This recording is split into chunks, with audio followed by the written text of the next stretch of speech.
काय म्हणताय? घरी किती चांगली बनवली तरी हॉटेलसारखी टेस्ट येतच नाही.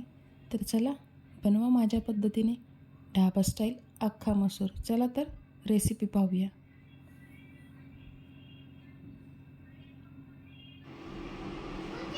मी इथे 1 वाटी मसूर घेतलेले आहे, अख्खा मसूर.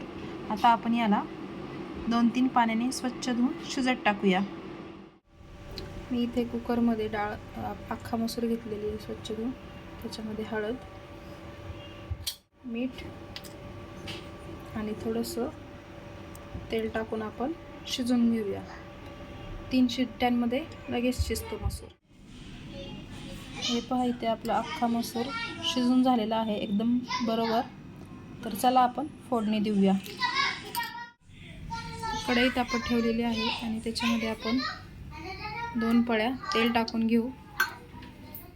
तेल गरम झालं की त्याच्यामध्ये मोहरी, जिरी,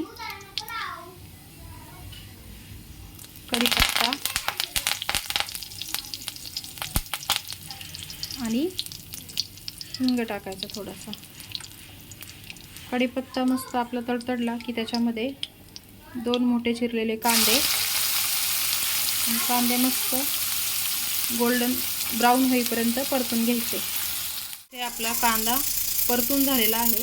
आता आपण एक मध्यम आकाराचा टोमॅटो याच्यामध्ये टाकूया आणि टोमॅटो पण मऊ होईपर्यंत परतून घेऊ. टोमॅटो परतून झालं की मी आता याच्यामध्ये मसाले टाकते. लाल मिरची पावडर, हळद आणि कांदा लसूण मसाला एवढंच टाकायचे आपण. आणि मसाले पण मस्त आपण परतून घेऊया.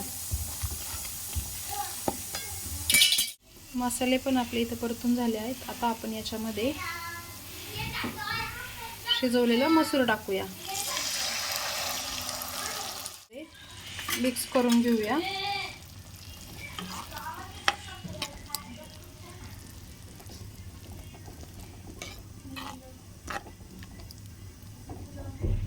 आणि ह्याच्यामध्ये थोडंसं गरम पाणी टाकूया. भाजी आपण 10 मिनिटं मस्त खळखळून उकळून घेऊया.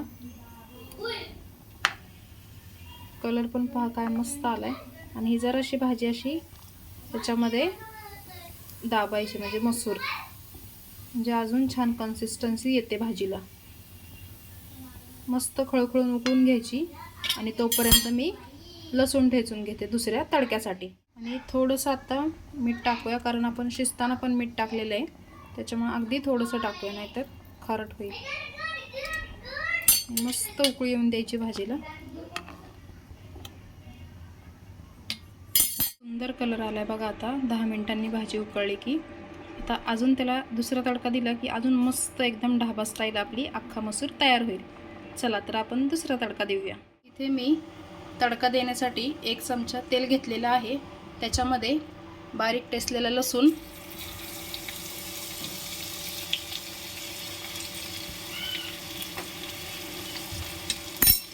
मग जिरे,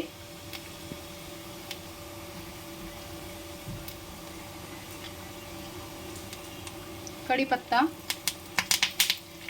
आणि लाल मिरची पावडर टाकून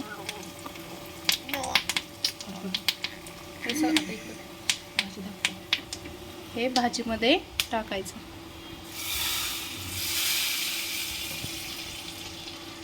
पहा काय सुंदर कलर आलाय आपल्या भाजीला.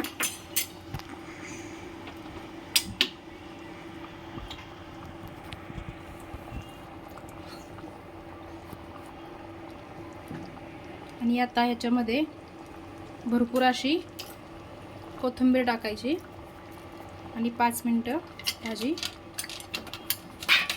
उकळून घ्यायची. तर तयार आहे आपला ढाबा स्टाईल अख्खा मसूर. चला आता सर्व करूया आपण.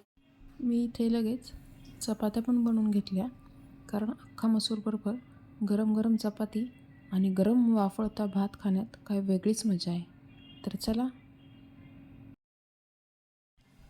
अशा पद्धतीने तुम्ही घरच्या घरी ढाबा स्टाईल अख्खा मसूर बनवून पहा.